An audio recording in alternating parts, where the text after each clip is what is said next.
Hello viewers, welcome back to our channel speaking. I am Arijit Banik. আজকের টপিকটি হলো noun.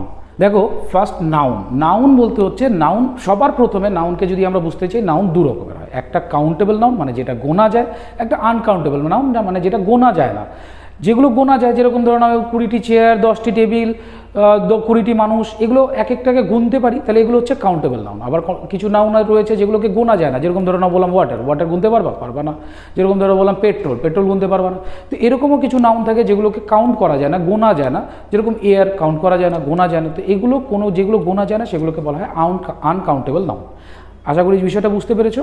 এই কাউন্টেবল আর আনকাউন্টেবল নাউন ছাড়া যদি আমরা নাউনকে ভাগ করতে চাই, নাউনের প্রকারগুলোকে ভাগ করতে চাই, তাহলে আমরা আমাদের ইংরেজি ভাষার মধ্যে টোটাল 5 প্রকারের নাউন পাই। কয় প্রকার? 5 প্রকারের। কি?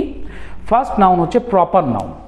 একটা ফার্স্ট নাউন প্রপার নাউন, দ্বিতীয় কমন নাউন, তৃতীয় কালেকটিভ নাউন, চতুর্থ ম্যাটেরিয়াল নাউন এবং পঞ্চম অ্যাবস্ট্রাক্ট নাউন।